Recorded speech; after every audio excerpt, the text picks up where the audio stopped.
So I guess to kind of get into it, marijuana has been a topic of hip hop music and culture and stuff for a long time. Um, do you think that maybe that's ever been overhyped, or is it really sort of a really relevant sort of a topic in hip hop?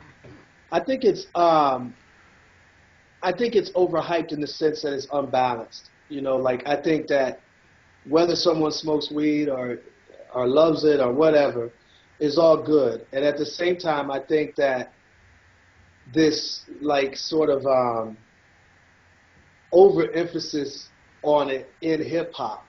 So it's not that I'm saying like someone could overemphasize it in their personal life, but when I look at the topics of hip hop, I think that it's way lopsided as far as okay, so the topic of getting high, I get it, people love it. I don't smoke and I don't drink, so it's like it's not something that I'm into personally, but I respect it, and I feel like if someone's into it, then God bless them. But then that balance is so lopsided, and it's not just with the weed issue. We're talking about that for the Sprout joint, but I feel like there's a lot of issues that are off kilter with what else people are going through within the hip hop world. So I could say the same thing about pimps, and I could say the same thing about um, shopping at the mall, and tennis shoes and fashion and so there's a lot of things I could talk about. Strip clubs, as of probably the last 15 years, has become oversaturated material for hip hop. I'm like, okay, I get it, you know what I'm saying?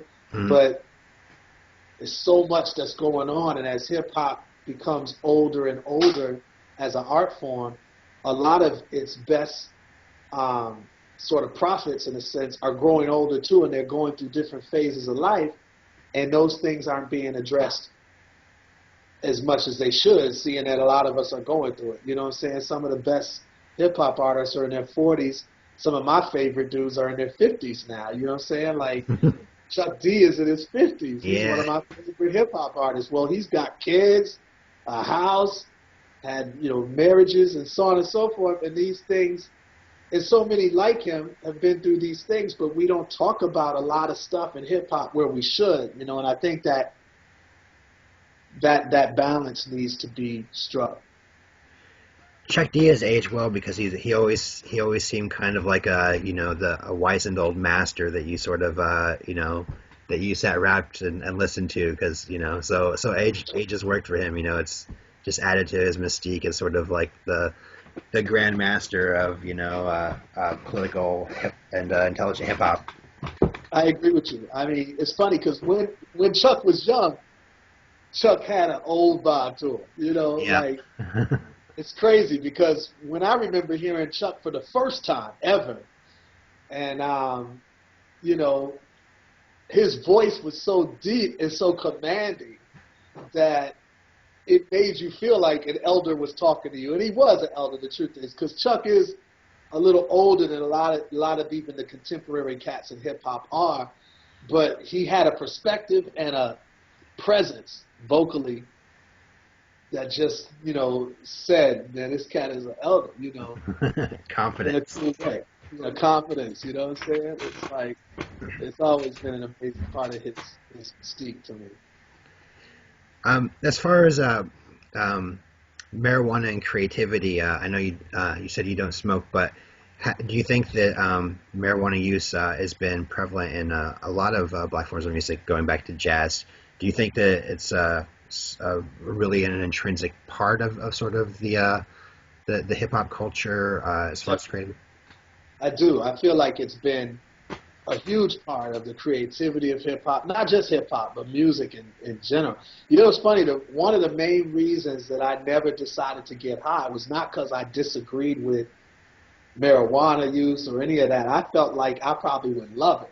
And I felt like, man, I'd probably go nuts creatively if I smoked, but I decided I didn't want that. You know what I mean? And I was even, and this is on a personal level, I was like, man, I have an addictive personality. If I jump into this joint, um, more than likely, I love it, and I'll probably not want to do away with it. So for me, I have a philosophy of my life that I'm trying to be as present as possible. And so I didn't want to utilize anything, really, too much of anything that takes me from the absolute present of where I'm at. Um, but anyway, yeah, I've definitely felt like, it's a huge part of hip hop culture. It's a huge part of a lot of the people I'm around, and a lot of the peers that I deeply respect. You know what I mean? So definitely, I think it's been a huge part of the creativity that we all enjoy. Well, what about spirituality? Have you noticed there being any correlations between people who use marijuana and sort of a connection to a more spiritual side? I definitely have heard of those correlations, and I don't really judge them or doubt them. You know what I mean? Like, in other words, some of the most prolific and effective musicians slash activists. I think of Bob Marley in particular. Who is so able to tell a story that reaches the world in such a way, and makes such a just a great impact among all cultures, among across the world. And he swore by it as a spiritual sort of catalyst for a lot of things that he was building on, and a lot of the knowledge that he was kicking. So I definitely don't doubt it, and I don't judge it. I feel like hopefully I'm not nowhere near the level of a Bob Marley, but my point of view is that if that works for you, then do it. And the fact that I've not chosen to do that, then that's deserves respect too. You know what I mean? So it's Mhm. like to respect all of those various lanes that people are trying to create under. And so yeah, I think that I've had a small impact um, compared to a Marley or somebody like that. Um, and yet under no influence of anything. You know what I mean? So I feel like there's love and a way to tap into that spirit in many ways. But if somebody feels like marijuana is one of those pathways for them, then I respect that. I don't really I honestly don't have a judgment on it. Even from a Christian standpoint, I don't. Because I don't think marijuana should be illegal. I don't think that it should be illegal. So I don't feel like if someone chooses to use that, then that's their prerogative. Yeah, there's a huge trend right now of legalization, decriminalization, and I think that one of the most hopeful aspects of all that is that there's a huge, disproportionately large amount of young black men who are Yeah. ending up in prison over marijuana. It's Yeah. there's been nothing more racist than the drug war, and especially the war against marijuana. What are your thoughts there?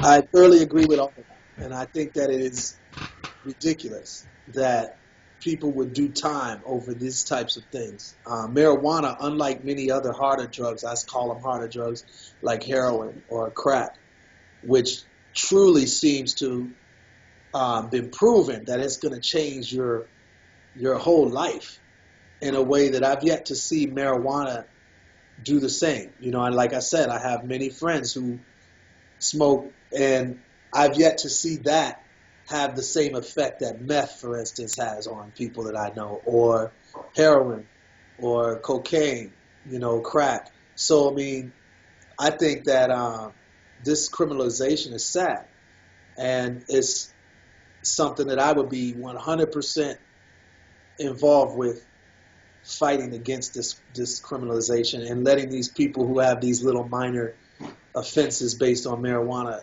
these people need to be out of jail and prison. It's ridiculous.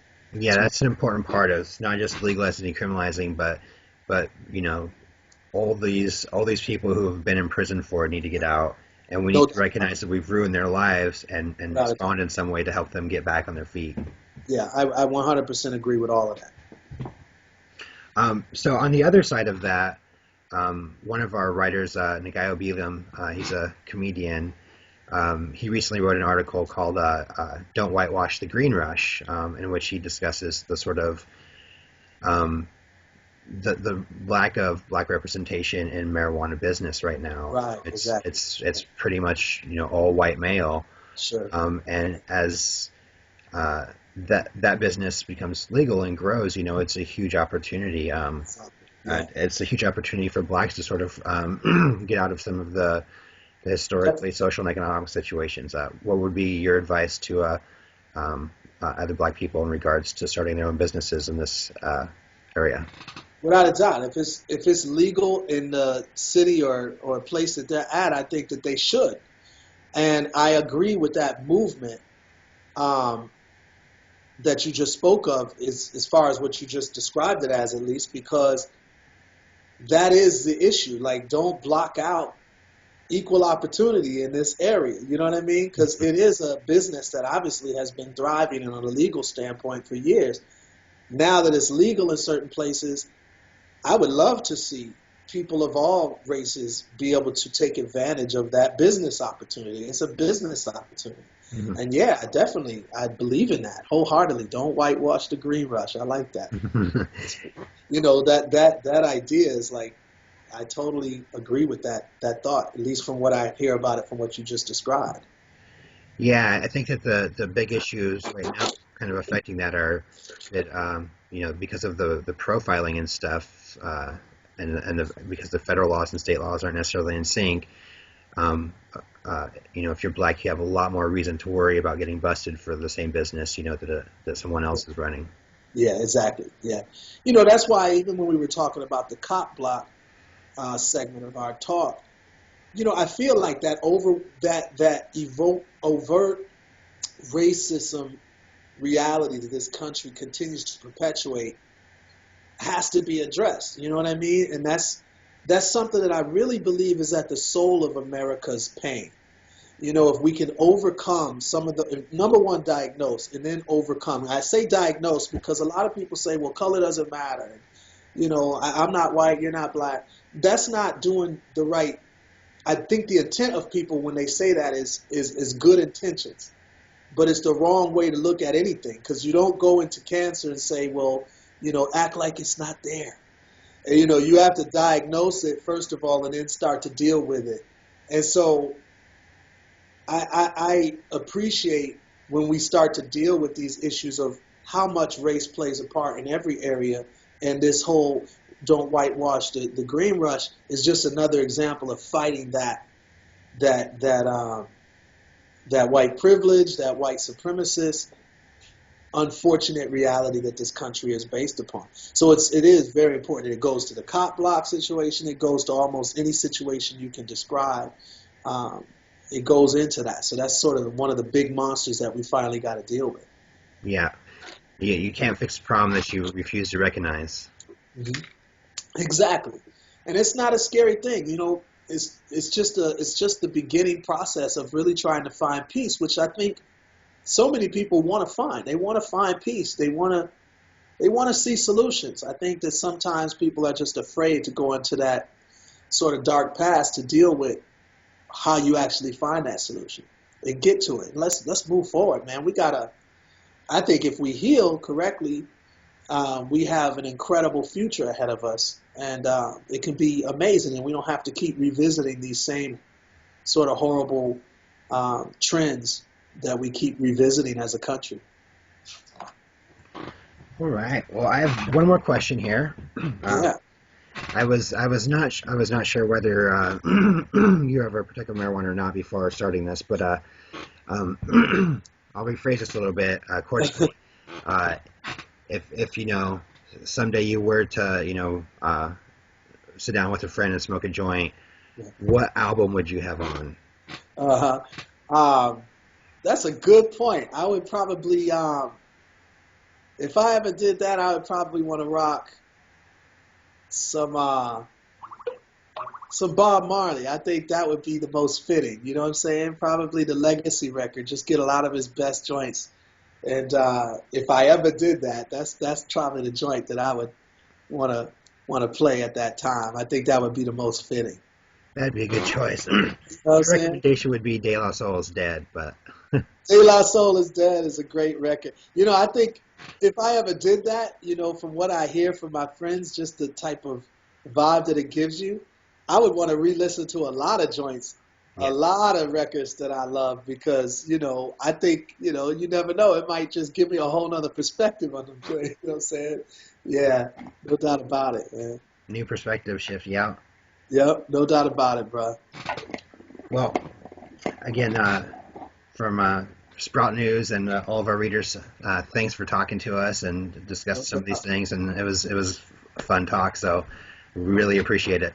No doubt, Joshua. Thank you, man. Appreciate it too. Y'all have a good one.